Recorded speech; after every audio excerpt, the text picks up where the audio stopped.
Ele foi Quase 4 anos. secretário de 3 anos. administração e depois da Fazenda. E depois da Fazenda, daí ficava de olho ali nos números. Deixa eu ver aqui o que é vermelho, o que é azul aqui na planilha. Bom dia, presidente Ney Patrício, presidente da Câmara de Vereadores aqui de Foz do Iguaçu, aqui no Contraponto, e obrigado pela gentileza. Ney, bom dia. Bom dia, doutor Nelson, bom dia, Onélio, ao Dante, aos ouvintes da cultura, é um privilégio estar aqui com vocês, obrigado pelo convite. O Ney, deixa eu fazer uma pergunta. A gente estava até comunicando em off, porque, coincidentemente, hoje eu cheguei aqui na redação e até conversei com a Cida. Cida, vamos levantar uma pauta bacana em relação ao mercado municipal. O mercado municipal que tem um belo dinheiro aí da Itaipu Nacional, né? Um design bonito, uma estética bonita que vai ficar o espaço no mercado municipal e que agora ele entra numa reta final de conclusão de obra, né? Bom para ter um habite ali para funcionar. E está na hora de dizer quem é que vai abrir em torno de 70 lojas ali, de artigo, do que vende, horários de funcionamento e por aí afora. E eu sei que a Câmara de Vereadores está, de certa forma, ainda que timidamente, momentaneamente, mas debruçada até em cima desse assunto, né, Ney? É verdade, a Câmara está bastante envolvida. Nós tivemos na sexta-feira uma reunião lá nas instalações da CIF com o Codefós, a convite do Codefós, numa apresentação dos técnicos da equipe de Itaipu, apresentando a proposta de como seria assim, inicialmente. Estão agora apresentaram que estão numa fase de montagem da proposta de licitação de uma empresa que vai administrar, seria uma empresa privada que vai tocar o mercado municipal, e alguns aspectos já adiantaram como, mais ou menos como seriam.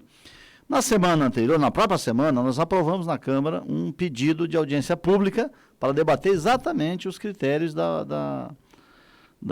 de como será organizado o mercado municipal, que aliás, para te dizer, a Itaipu deu outro nome de mercado público, né? Esse foi o primeiro embate da discussão lá na sexta-feira e que também será debatido na audiência pública, com certeza. É público ou municipal? Algumas cidades usam o nome público. Curitiba está mercado público. Outras usam municipal. Para mim, não vejo assim tanta diferença. Importante que, de qualquer forma, ele é público, né? O municipal ou público, sim, ele é público, tá? Municipal talvez não caracterize tanto, porque não é do município em si. Ali era o antigo Cobal. E aí, quando a gente fala em Cobal, vem na cabeça uma nostalgia daquele tempo, não sei quem... Você não é desse tempo aqui? Lembro.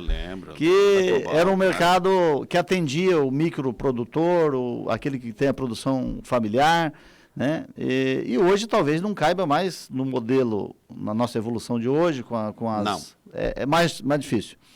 E tem aí, Ney, uma questão também que vai fazer um circuito turístico a partir dali, exatamente contando essa história a partir da Cobal. Isso, vai ser além de ser um ponto comercial que vai atender a nossa população e também aos pequenos empreendedores da cidade, também vai ser mais um atrativo, um ponto de atração turística na cidade. Eu acho que isso também é muito relevante. Agora, como vai proceder? Quais são as empresas que vão participar? Se não tomarmos cuidado, doutor Nelson, e essa preocupação da Câmara, de alguns vereadores que já estão levantando a questão, é que se for a utilização do box, quem é que vai ganhar? Aquele que ofereceu o melhor preço de aluguel? Se for só econômico, eu acho que aí começa a atrapalhar um pouco essa tradição, esse modelo de mercado público municipal. Então, teria que ter os critérios também por exemplo, eu destinar lá 30%, por exemplo, de todo o espaço, só para economia de produção familiar ou pequenos produtores da nossa região. Ok, já começa a valer por aí. E os demais aí vai lá para uma disputa maior, para grandes empreendimentos. Eu penso o seguinte, Ney, tem exemplos e belos exemplos, né? Claro, muito maior, mas é um belo exemplo. Florianópolis, Curitiba... E outros São Paulo e outros tantos. Faz o mix, alguém que entenda do assunto e tal, faz um mix mais ou menos, que contempla todo mundo, e aí põe em disputa, entendeu? Aqui nós vamos vender hortifruti granjeiro, entendeu? Queremos do dia e tal. Bom, quem aparecer e dar ideia ao lance ou alguma coisa nesse sentido. Mas tem um mix que vai ter a loja ali. Eu acho que se preservar a ideia de alguns critérios que privilegiam o pequeno produtor, em torno de 20% ou 30% do espaço, ela tem que idealizar isso dentro do ponto de vista econômico, tem que ser autossustentável do ponto de vista econômico. Primeiro é isso, porque que lá, afinal de contas, é um negócio. Sim. Não está lá para caridade, né?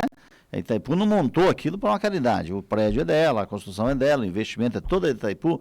Não vai querer ganhar dinheiro com isso, mas certamente que se torne autossustentável, porque ela não vai poder ficar bancando eventual subsídio mensal para poder manter aquilo. Então, tem que ser autossustentável. E aí eu concordo com o senhor, se fizer o doutor Nelson aqui na tua fala, de fazer uma mistura de uma parte totalmente disputada por grandes empreendimentos e uma outra parte por pequenos, usando os critérios não só de preço, critério de experiência, de quanto tempo tem de produção, onde é que ele já está atendendo, a SEASA e tal. Alguns critérios assim que possa privilegiar o nosso pequeno produtor da nossa cidade. Tem que incentivar o produtor. Exatamente. O produtor da região, nosso aqui, né? Porque uma das reclamações que eu tenho da feira é que às vezes você vai na feirinha atrás de hortifruti, alguma coisa, e é mais caro que o mercado. Eu falei, ué, qual é o sentido disso, né? Aí porque agora tem uma coisa, Dante, para você abrir um balcão de venda no mercado, ele não vai ser mais barato do que a feira nunca, tá? Nunca. Então, se você tem dificuldade na feira, você vai ter dificuldade lá também.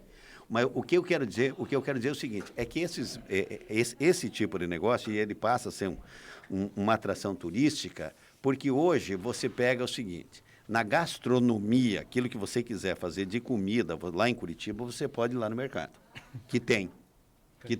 Você vai pegar carne, você vai pegar peixe, você vai pegar frutos do mar, você vai pegar... mas eu quero um vinho, daqueles vinhos que o cara tem que ganhar bastante e jogar no Paris Saint-Germain. Tem. E você quer... eu quero pegar um vinho mais barato e tal. Então, você tem... Antigamente, você tinha a concepção da Cobalo, o que era? Era você propiciar uma quantidade fresquinha ali, preço... Estamos combinados, vamos embora. Isso. De abastecimento para a cidade. Para abastecer, para a cidade. O mercado é para você ir consumir o mercado. Sim. É para você ir tomar lanche, é para você sentar e almoçar, é para você, conforme os horários. Lancheria, comer um pastel, tomar um café. Exatamente. Isso aí. Então tem muita coisa boa. Tomar o cuidado para não virar um atrativo turístico que só turista consiga. Exatamente. O que acontece é quem faz muito. Faz o mix. Em alguns pontos, sim. Faz o mix. Nós temos que ter um lugar vendendo cebolinha, salsinha, alface, não sei o que.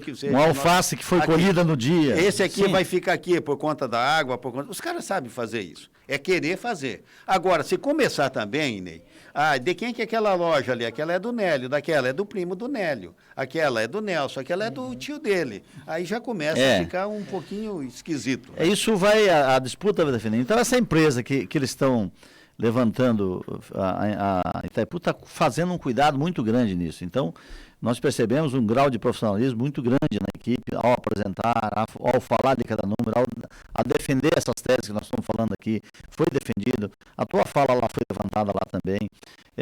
Então, tem alguns comerciantes da cidade falando em sustentabilidade, mas dentro de uma razoabilidade que tenha característica de mercado e que seja atendido a nossa população, em especial os produtores que nós estamos falando, mas também, por outro lado, criar esse dentro do roteiro do turístico da cidade, que lá seja mais um ponto e que isso não se torne assim altamente muito profissional, porque vai virar, tem que ser profissional, autossustentável, porém tem que ter esse misto, lembrando um pouquinho daquele Cobal, doutor Nelson, que era muito bom, né? Eu participei, não? Sim.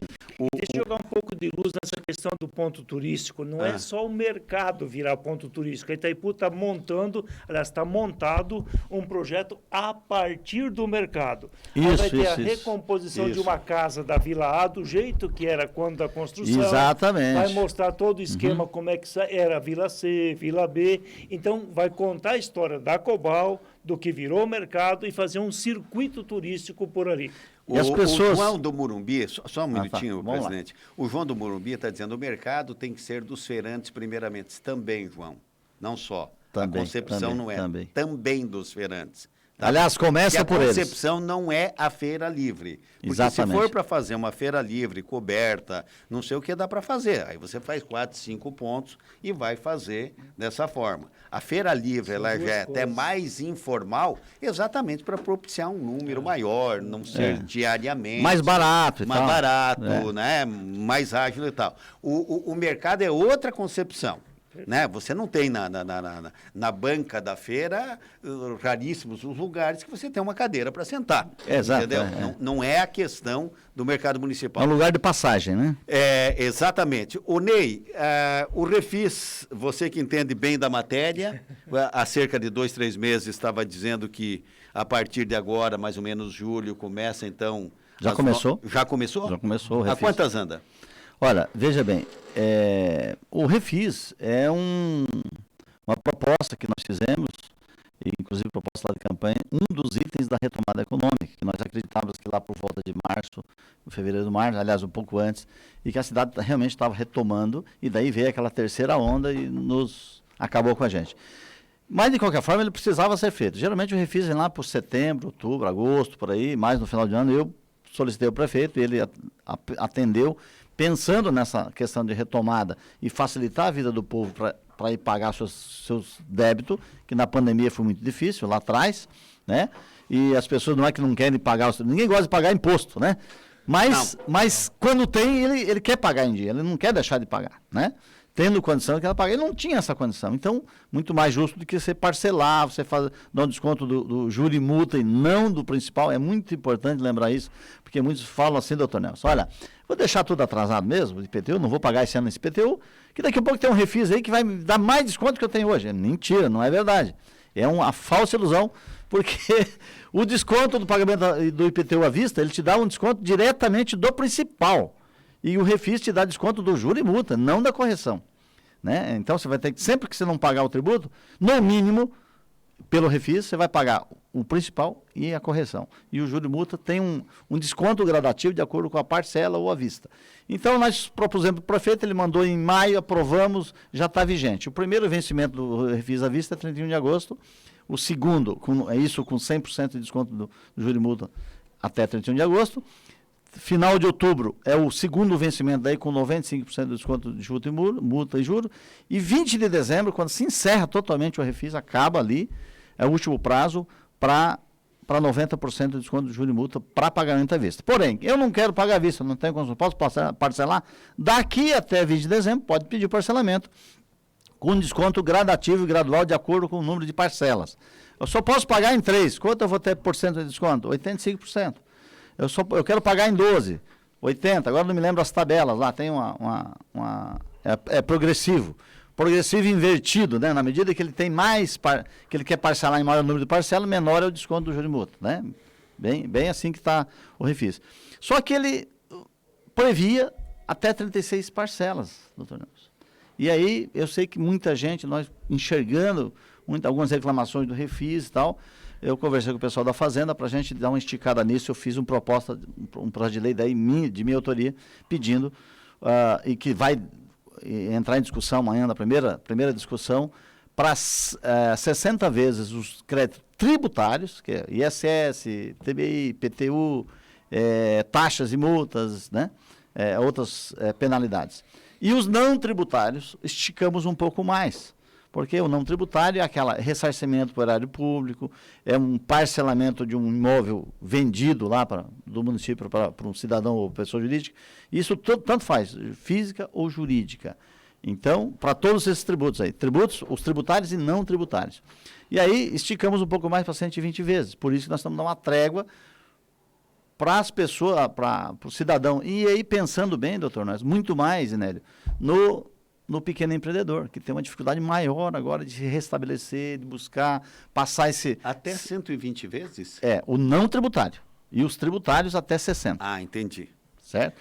Então, essa lei entrando, acho que mais aí, final do mês, ela estará em vigor em 60 vezes. Porém, só tem desconto de qualquer situação até 36 vezes. Porque nós, da Câmara, não podemos propor um projeto de lei quando dá impacto orçamentário, dá renúncia de receita. E nesse caso não há renúncia, porque nós estamos propondo só aumento de parcelas, não é desconto de nada. Portanto, o impacto é zero. O impacto financeiro no orçamento é zero. Apenas ele estica um pouco mais o prazo para o cidadão ter uma chance de pagar em mais vezes. Só isso. Como você já negociou, já viu isso direitinho com a Secretaria de Fazenda, com o Executivo, passando pela Câmara, vai ser aprovado e logo entra em vigor? Isso. Passa a ser a partir da publicação, da sanção pelo prefeito e da publicação de Diário Oficial, ele já passa a ter vigência. Vale 2021 junto? Não, só até 2020. Só até 2020. E acaba também essa proposta no dia 20 de dezembro também. Ele acaba junto com o atual refis. Você tem, por informação e por estimativa, o que deixou de se pagar em termos percentuais desse ano, desse exercício? Do IPTU, por exemplo? Ele ainda não tem essa informação com precisão, tá? Mas não foi assim tão nada ruim. Que quebrou a prefeitura. Foi exatamente, passado, né? Não foi ruim. Eu tenho alguns números em relação ao passado. Por exemplo, o IPTU, que se esperava ter um decréscimo muito grande, não foi tanto, né? Ele ainda arrecadou em torno dos 30 milhões do ano passado, né? O que é normal, 70, 80, 85, mais ou menos, a previsão dá quase 90.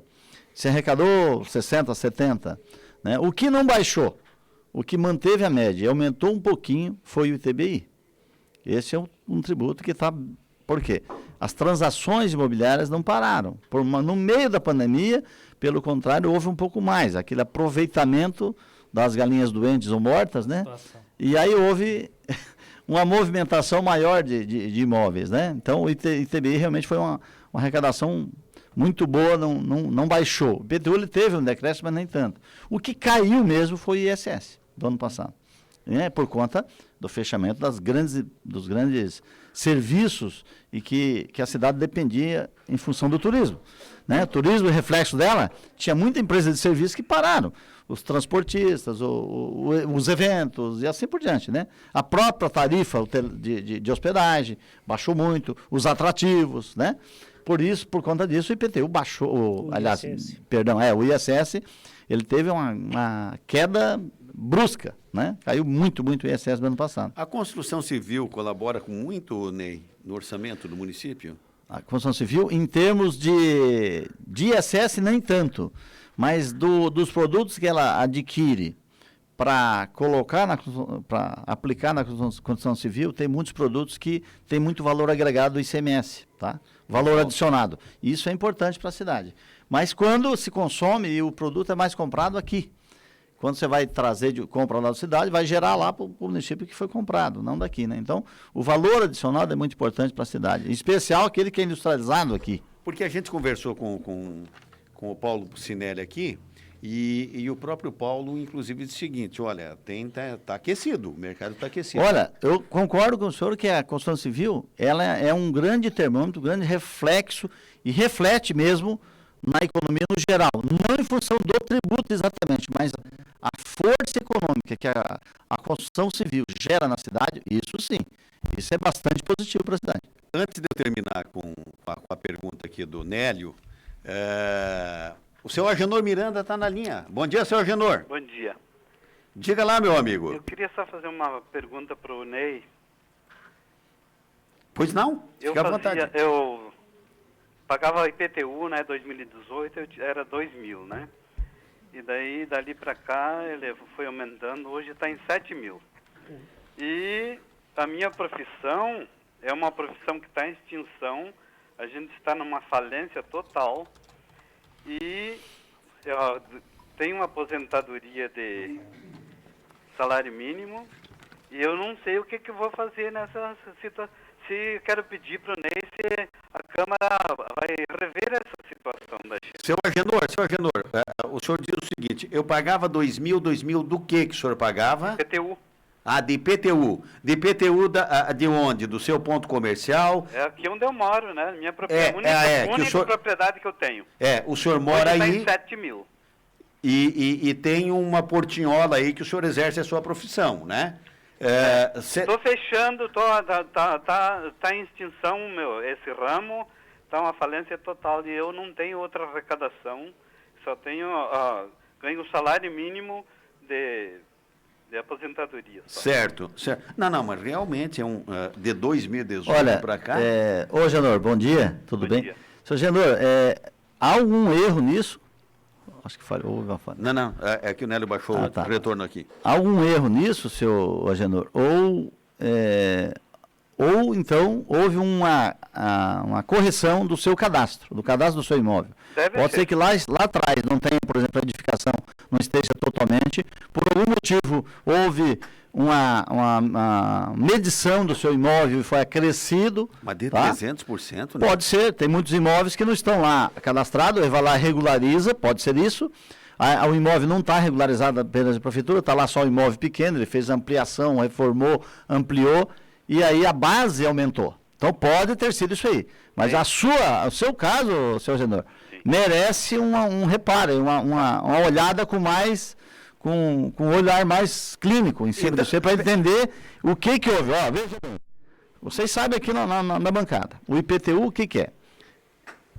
É 1% sobre o valor do imóvel não edificado, sobre o terreno, valor o quê? Valor venal, e 2% sobre o valor do imóvel, aliás, o inverso, um edificado e 2 o não edificado. Então, se o imóvel, o senhor está falando de 7 mil, então vamos supor que o seu imóvel vale quanto? Aí a gente faz uma conta. Será que está caro ou está barato o IPTU? Faz uma conta. É um imóvel edificado? Calcula 2% no inverso. Né? 7 mil, ele vai dar o quê? 2%, que ele está, aliás, 1%, ele vale 700 mil o seu imóvel? É mais ou menos isso, se é 7 mil. Né? Mas daí não pode esquecer que geralmente tem uma taxa junto, que a gente tudo soma como se fosse IPTU, tem uma taxa lá de limpeza pública, que é de acordo com a metragem do imóvel, isso também pode impactar nesse valor, né? Tem que analisar no contexto, tá? Agora, mas no geral é isso. Seu Agenor, houve muita... É o seguinte, pelo que eu sei, não houve muita mudança de 2018 para cá, olha, né? Inclusive, seu Agenor, deixa eu lhe falar para o senhor, de 2018 para 2019, não...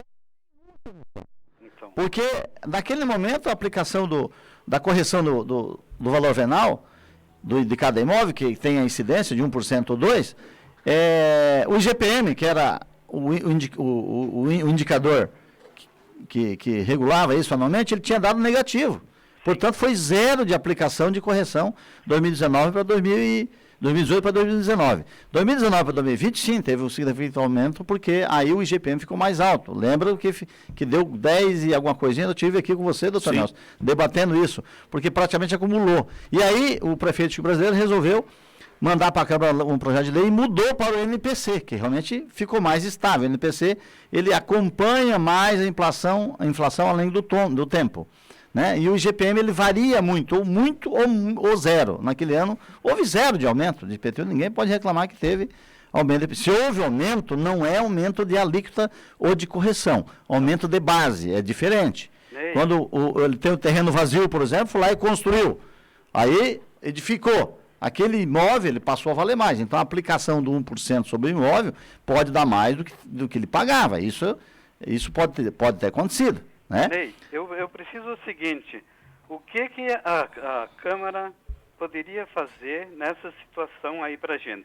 Eu sei que eu entendo a posição da Câmara, eu também, a gente passou por aí, né, a gente, né, tem que respeitar a lei, né, tudo, ver o que daria para fazer nessa situação, que eu creio que não é só eu em Foz do Iguaçu.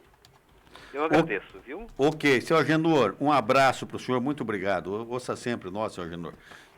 Já está chegando a hora de eu lhe rever, tá bom, seu Agenor? Seu Agenor, fica tranquilo, se eu me procurar ou me passar no meu zap aí o seu inscrição imobiliária, eu prometo que vou fazer uma verificação de começo ao fim, a evolução dessa tua reclamação. Obrigado, para ver onde é que pode ter havido algum erro, que pode ter um erro cadastral, é possível, muito raro, mas pode ter.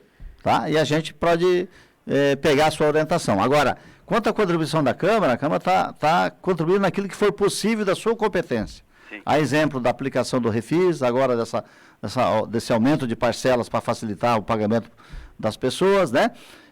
Sugestão ao Executivo, toda hora tem um ou outro vereador fazendo sugestão de melhora para atender a população. Então, a Câmara tem esse papel, porém, é praticamente uma matéria privativa do Executivo legislar sobre isso. Então, aí impede um pouco o poder do legislativo de interferir nessas questões, se não for a gestão política.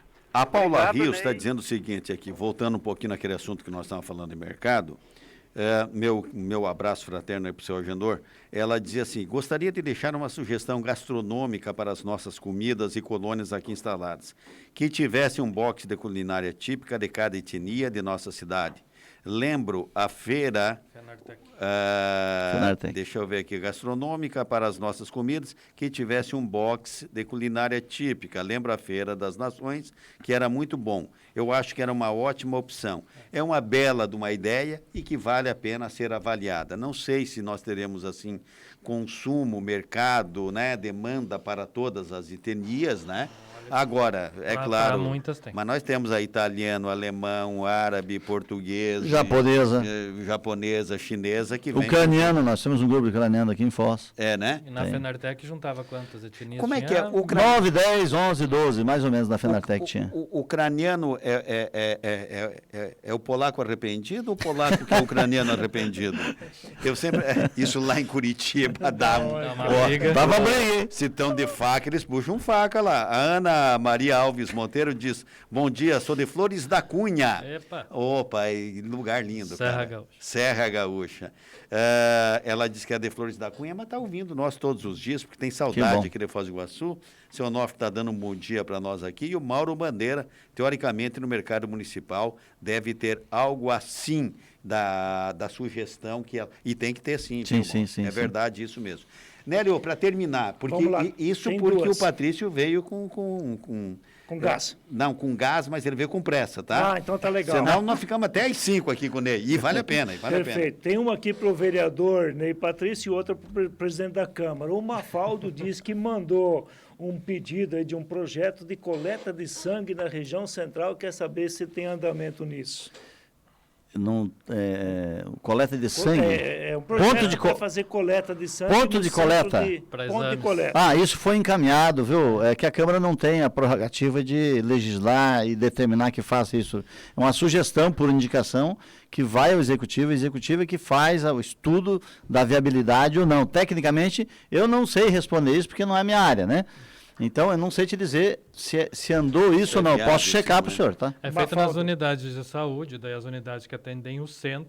A unidade que atende o centro é a Vila Yolanda. Não, mas aí é coleta de sangue do hemonúcleo. Né? Essa é a sugestão Ah, do tá. Mafaldo de colocar um ponto de coleta mais no centro da cidade para facilitar para doadores. Acho que essa é a ideia dele. Ah, tá. A segunda colocação, então, para o presidente da Câmara, vereador também, esteve viajando por algumas cidades, como Araucária, Fazenda Rio Grande, transporte coletivo no visor. Tem uma audiência pública agora para agosto. Enfim, como é que está essa questão do transporte Olha, Nélio, público? é bastante- E se nessas visitas deu para captar alguma coisa boa para cá? Deu. Eu acho que os modelos em que funciona na maioria das cidades do país, a gente ouviu isso lá dos empreendedores na Fazenda Rio Grande e também em Araucária, é o modelo que tem em Foz. Inclusive lá em Fazenda Rio Grande o modelo é igual ao de Foz. Porém, a empresa que opera com um capricho extremo, totalmente transparente, que a planilha está no site delas. Pode entrar lá, da empresa Leblon. Então, eu quero aqui elogiar a empresa que a tarifa, por exemplo, é 4,20, é 10 centavos a mais que aqui, mas faz um roteiro de integração, inclusive com com as outras regiões metropolitanas de Curitiba e ao centro de Curitiba. Você paga uma passagem lá do sul da Fazenda Rio Grande até o norte de Curitiba com a mesma tarifa, fazendo o transporte integrado. Né? Quanto mais roda, mais viável se torna o sistema. Né?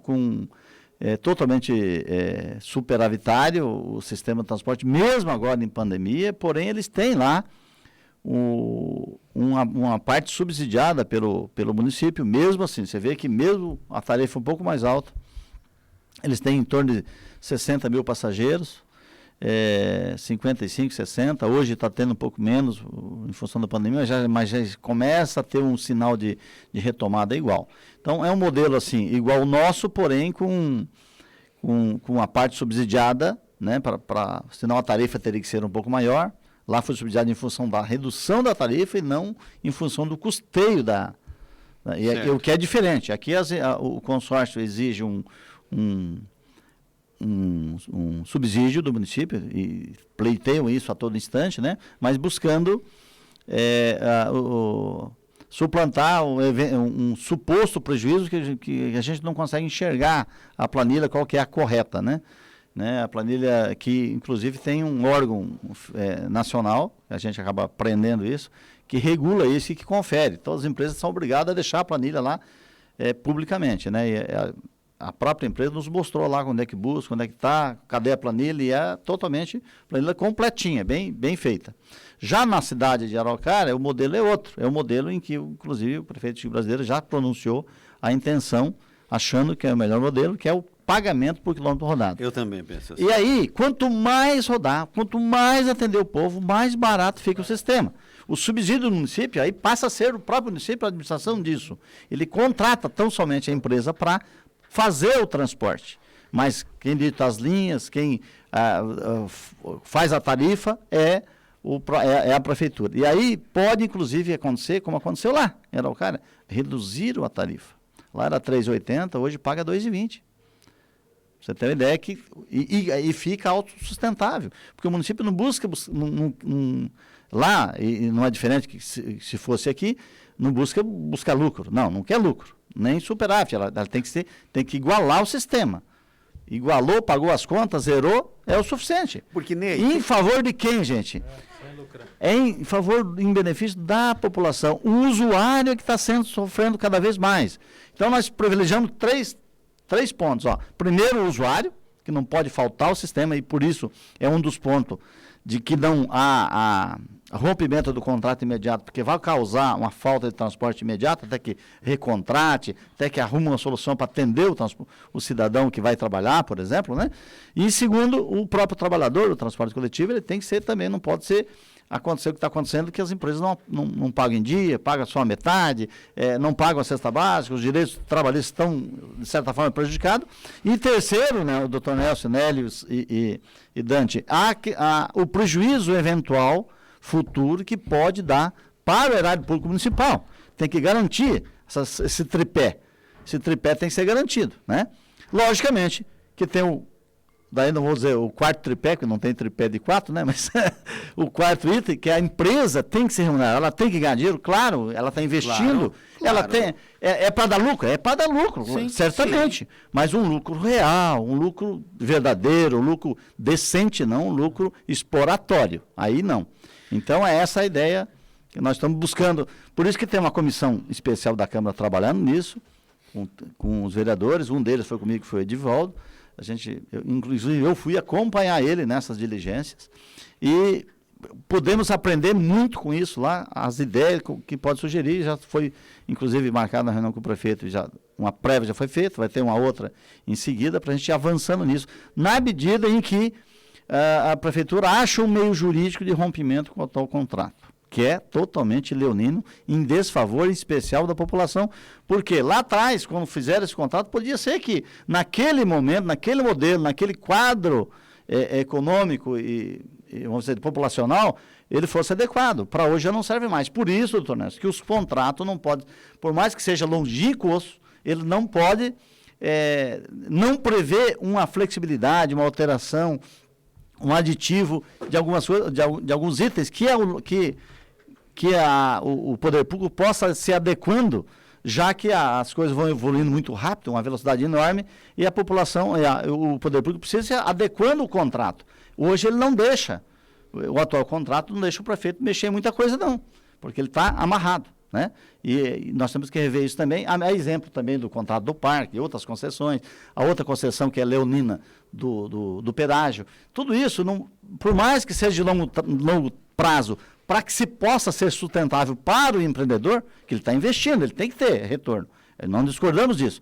Porém, ele tem que ter essa flexibilidade ao longo do tempo para ir adequando a situação de cada tempo. 12 e 11, até para encerrar o assunto e encerrar a entrevista, até o doutor Luiz Mafra, que é promotor de justiça, também pensa dessa forma em relação ao quilômetro rodado. que é o que o Chico pensa, que eu penso. Sabe por quê, Nélio? Porque se coloca no lugar de radialista. Nós somos radialistas aqui e utilizamos o ônibus. Tá. Bom, aumentou 6, 7 vezes o valor do combustível. Você não sabe há quantos anos a importação de peças se aumentou, se diminuiu. E tudo isso vai impactar, você vai ter uma série de itens que ao fazer a planilha que vai majorar, diminuir, nunca vai, entendeu? Fica difícil para o próprio poder municipal, não tem sequer a expertise necessária para dizer o seguinte, não, esta planilha é a planilha correta, é isso mesmo. Tanto assim que vale dizer que nos últimos 3, 4 anos, tudo na justiça para dar aumento. Por quê? Porque um acha uma coisa e outro acha outra. Então, se é tão fácil de fazer, se é tão matemático como 2 e 2 são 4, não haveria essa discussão. Iria lá, se pagava, claro, você descontava e estamos conversando. E principalmente quando o município pode determinar as linhas para não ter sobreposição, para atender as comunidades como um todo, aí fica mais equilibrado. Eu queria só passar um dado, doutor Nelson, dessa diligência que nós fizemos, da aprovação do povo, do serviço, pela população. Todo mundo batendo palma. Todo mundo, nas 2 cidades. Claro. Uma com 90% de aprovação da população e o outro em torno de 80% da população aplaudindo o serviço público. E você chega no dono do ônibus e diz o seguinte, o teu ônibus não está bom. Ele não diz assim, então você me pague que eu melhoro. Pois entendeu? não. Ele tem que rodar. Ele tem que rodar com um ônibus bom que foi estabelecido no edital. As 2 empresas lá têm ISO 9000. As 2. Que bom. Tudo bem cronometrado, o ônibus de manutenção, dificilmente quebra o ônibus rodando, porque ele tem uma manutenção preventiva e não é aquela corretiva, que quando quebra arruma, né? Então, são assim, critérios muito bem estruturado, bem alinhado, porque, inclusive, isso reduz muito o custo, né? Quando você faz o preventivo. 12 e 13, Ney, obrigado pela tua... Obrigado, doutor Nelson, Nélio e Dante, pela participação, nosso ouvinte aí da cultura. Muito obrigado, bom dia. Eu tenho que fazer o intervalo comercial, antes, porém, dizendo que o Paulo Neves está conosco, o seu Gualberto Cuenca,